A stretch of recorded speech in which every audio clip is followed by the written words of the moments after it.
Shalom, bon Erev Shabbat, Beha'alotecha. La paracha de notre semaine qui commence par ces mots qui consistent à allumer la menorah par Aaron à Cohen se termine par un témoignage extraordinaire de Dieu lui-même. Akadosh Baruch Hu témoigne et dit sur Moshe Rabbeinu: Ve'aish Moshe anav me'od mikol ha'adam asher al penei ha'adama. Et l'homme Moshe est très modeste de tout homme, de chaque homme qui est sur la surface de la terre. Une telle modestie pose les commentaires, la question: comment est-ce possible? Moshe Rabbeinu ne se trompait pas lui-même, il savait très bien qui il était. Il savait qu'il a été choisi par Dieu pour sortir les Juifs d'Égypte, lui et pas quelqu'un d'autre. C'était lui qui a reçu la Torah du Mont Sinaï pour le transmettre au peuple juif. C'est lui qui porte le nom de la Torah, Zirou Torat Moshe Avdi. Souvenez-vous de la Torah de Moshe, mon serviteur. Comment peut-il être humble, modeste de tous les hommes de toute la terre? Disent les commentateurs, c'est que Moshe Rabbeinu a fait le calcul suivant.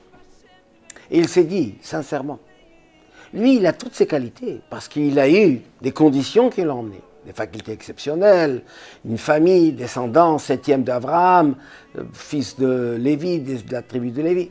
Toutes les qualités réunies, les conditions de vie telles qui ont fait qu'il a atteint ce niveau. Si un autre aurait eu les mêmes qualités, les mêmes avantages, les mêmes facultés, les mêmes conditions, il aurait, pas peut-être, il aurait sûrement été mieux que lui. Donc, je suis humble devant chacun. Cette réponse n'est pas tout à fait satisfaisante, parce que ce n'est pas une qualité spéciale de Moshe. Tout homme qui réfléchit, qui pense, comprend bien qu'il doit être modeste, car s'il a réussi, s'il a des dons, s'il a des facultés, c'est Dieu qui lui a donné. Et notre aurait fait pareil, ou peut-être mieux.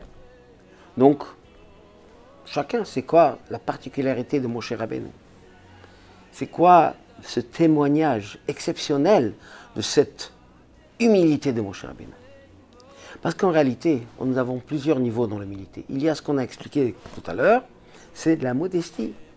On est modeste, on n'est pas orgueilleux avec tout ce qu'on a reçu parce qu'on sait que c'est Dieu qui nous l'a donné.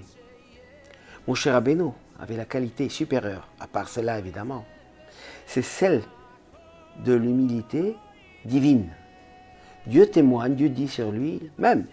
De là où tu vois, c'est un texte de nos sages du Talmud, là où tu vois la grandeur de Dieu, tu vois son humilité. C'est-à-dire que Dieu, aussi grand qu'il soit, créateur de tout, s'occupe de chaque créature individuellement. Chacune est importante dans la création. Il n'y a pas de globalité pour tous ensemble. Chacune a sa place précise et Dieu s'occupe du plus grand et du plus petit. Et du plus petit comme du plus grand. C'est cette qualité de anava, d'humilité de Moshe Rabbeinu, qui a fait que Moshe Rabbeinu, pour lui, il s'occupait du plus petit du peuple juif comme du plus grand. Et il n'y avait pas de différence. Pour lui, le plus grand, son frère Aaron, qui était le numéro 2, ou le plus simple de la tribu de Dan, ou d'autres, n'avaient aucune distinction, différence, moins. Il donnait la même importance, la même valeur, le même rapprochement, le même amour pour tous. Il était prêt à sacrifier sa vie pour tout le peuple d'Israël. Et ça, c'est un niveau que seul Moshe Rabbeinu peut atteindre.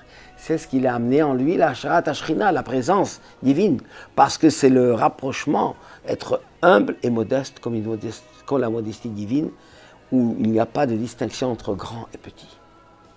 L'enseignement pour nous est clair. Bien sûr, on n'est pas comme Moshe Rabbeinu, loin de là. Déjà, qu'on ait le niveau de modestie du petit, ça serait déjà bien. Mais il faut tendre vers cela. Savoir que chacun a sa présence, son importance, que chacun a sa valeur, qu'on doit donner de l'importance et s'occuper du plus grand, plus petit, sans distinction. Ne pas dire « Ah, celui-là est plus important, et je lui dois plus de kavod, celui-là il est moins. » Non. Tout le monde mérite l'attention et l'occupation qu'on a donnée à chacun. C'est ce que le rabbi de Lubavitch nous demande de faire. D'abord, il était l'exemple lui-même.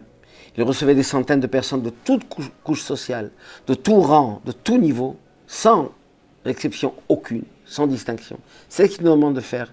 La Havat Israël, l'amour du prochain, sans aucune différence, avec une vraie modestie, humilité, qui nous apportera toutes les bénédictions divines, comme il est dit, Barchenu Avinu, Kulanu Keechad. Bénis-nous notre Père, quand nous sommes tous comme un.